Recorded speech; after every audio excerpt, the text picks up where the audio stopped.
it's just not going to be great for you. Don't know when I turned into a yogi, but here we are. So if you're not someone that likes to be outside your comfort zone, like I don't go into McDonald's and say, this food is trash, read the room.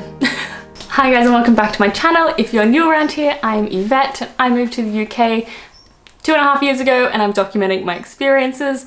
The other week I made a video talking about would I move to the UK in the new COVID situation? The answer is yes. However, I thought it would be worth doing a video talking about the reasons not to move to the UK. So I don't want to mislead you in any way. So I think it's important to have these attributes that I'm going to cover, and so you know what you're getting into, because although everything can look good on Instagram and social media, there are some harsh realities and some skills that you have to have a good time in your move.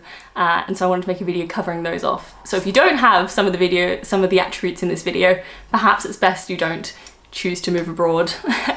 So yeah, and a lot of these are applicable for most places, not just the UK. So number one is be adaptable. Everything's different. Everything's going to be not what you expect. You're not going to know how to do anything. Things you think were easy before are just hard because you probably learnt by watching friends and family do things, or you had resources you could ask, and you won't have those resources. So you have to be quite adaptable, go with the flow, make sure that these don't necessarily put you down. One thing I think people can do is they find when things are different, they like get very negative and withdrawn, and they're like, oh, even like filling up the sink is hard now because there's 2 taps instead of a single mixer tap. If you don't have the ability to just be like, cool, 2 taps, I figure like this is good, or I'm gonna Google it. I do think moving abroad in this day and age is a lot easier because we have the internet. So you can always Google things. A big thing with being adaptable is, one, when you see these differences, I like to think of them as wins, because the fact that they are different is evidence of your change and that you're outside your comfort zone and that you're moving abroad. I think they're good. So every time I find something different, I'm like, yes, that's great. That's why I'm here, because I want something different. And these are different. I will say, so a lot of that is like that perspective shift of not seeing things as necessarily negative because they're different, seeing them as positive because they're different. Potentially take that attitude to most things in life. I think it will help a lot of people who get stuck in their ways. So if you're stuck in your ways, you're not going to have a good time. You need to be loosey-goosey.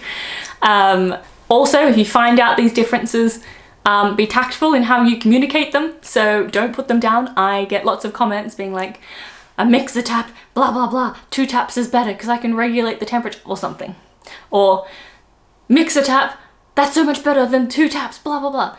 Everyone thinks their own way is best. And when you realize there's no such thing as best and just different, it's a lot better. And so when you're talking to someone, particularly a British person, don't say, oh, the way I do it in your country is better, because it's just not going to go down well. They probably won't pick a fight because British people are very passive. However, they will call you a wanker.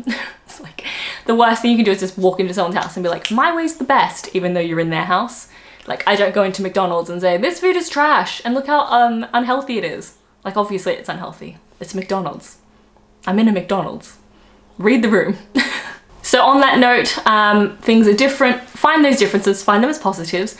As well, the sooner you realize that you're going to be out of your comfort zone, the better. And you're going to stretch that zone so far, because everything is hard. Getting a bank account is hard. Getting a flat is hard.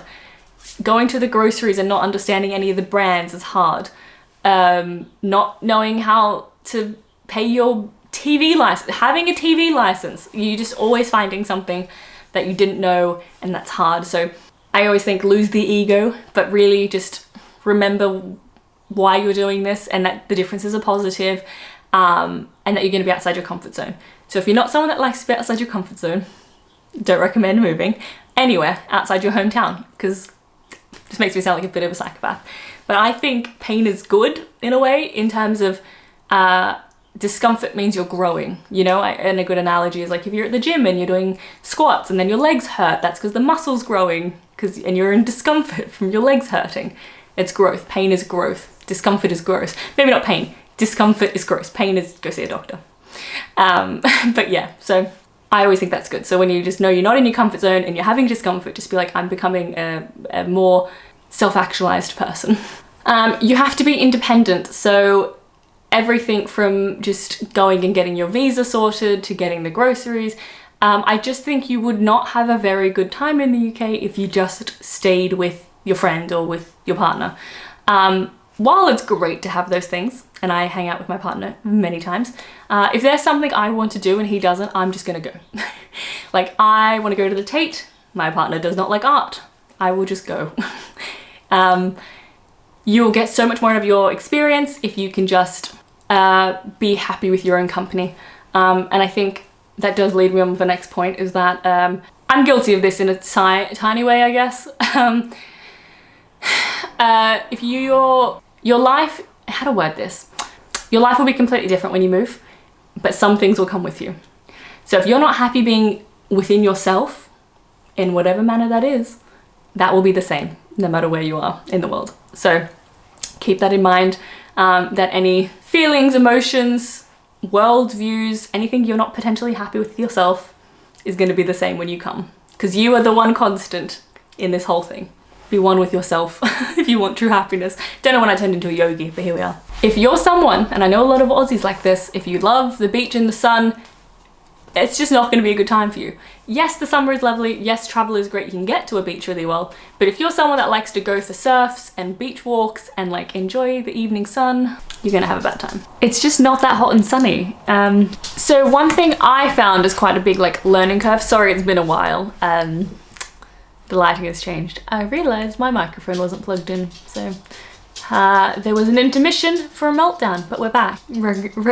Regularly scheduled programming. Anyways, hopefully this lighting's okay. It's very dark outside, which kind of ties in with what I'm gonna say, is that in winter, it's very dark. It's not winter, it's just rainy today. In winter, the sun will come up at 8 AM and go down at like 3:30, 4 o'clock-ish. So if you're working in an office or somewhere indoors, you probably won't see the sun for like a good chunk of the year. And that's something you need to be aware of if you're someone who's like, I need heat and sun. The UK has many wonderful things to offer you, but that is not one of them. You can hear children screaming, I promise you I have nothing to do with it. It's the neighbour's children. One thing I found really helpful is to get one of those, it's like a light alarm. I have it, and instead of putting it next to my bedside table, I actually have it in the window, so it's like very simulating of the sun. And that really helps me wake up and kind of align my like circadian rhythms and that. So I recommend getting a light lamp for the dark mornings. I don't mind the darkness. I think I actually kind of like, you know, being cozy and watching a film and things like that. So not a negative for me, but it can be a negative for some people. So I just wanted to include it just in case you're one of those people. Getting a job can be hard. So don't assume you can come over and have the same level of qualification. I had to go down. I'd been doing a job for 6 years and I had to go down a rank to get experience within like the UK healthcare system, even though the Australian one is the same. So once again, you have to be humble yourself. It's the common theme. So just be aware that you might be getting paid a certain amount in your country, and when you come here, it will be less because you have to get a more junior role to be able to penetrate the industry you want to get into.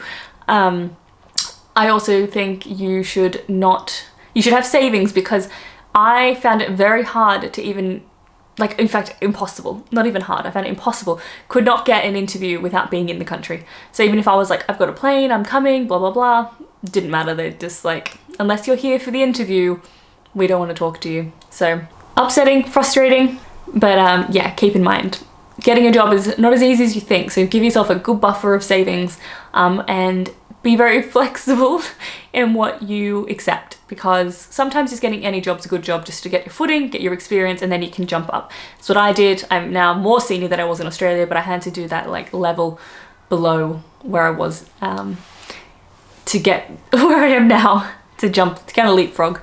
But it's worth it, it's hard, but I think the best thing you can have if you're going to move to the UK and London, particularly London or any big city, is to go with the flow. I don't know where you're coming from, but from Sydney there wasn't that much happening. Whereas I find in pre-COVID, there was so much happening in London all the time. So if you go with the flow, you'd be surprised with what you can find. So if you see something randomly advertised or you walk past a market or something that's on and you didn't realize, just like go with the flow, check it out. You'd be amazed at the like gems in London or wherever you're from that you can find if you just deviate from your like marching goal of wherever you're off to and just go with the flow, see where the day takes you, and you never know what fun things you'll find. I promise you, there's normally so many things on, from cheese festivals to movie festivals to like antique markets, etc. So much happening. Overall, the running theme through all this advice, as you've probably gathered, I've said it a few times, is to be humble and lose your ego, because the sooner you realize when you move abroad, you almost know nothing. You know lots about your home country and how to do things, but here you don't know anything, or you know very little at the best of times, as you don't have any life experience and probably not as many resources. So the second you ask for help, lose the ego, don't get hung up on the small things and get out of your comfort zone, I think you'll have a good time. But if you can't, if you come over and you have a big ego and you're like, I know best and blah, blah, blah, you're just going to be disappointed time and time again, because you really don't, and it's just not going to be great for you. That was my list of things I think you need to have and attributes you need to have to be successful at moving abroad. Tell me in the comments below any you think I've missed. Give me a thumbs up if you enjoyed it, and remember it is Sunday, which means I'm on Twitch at 5 p.m, so come over and watch me over there now and tell me what you think. Tell me in real time all the ones I missed. Thank you so much for watching.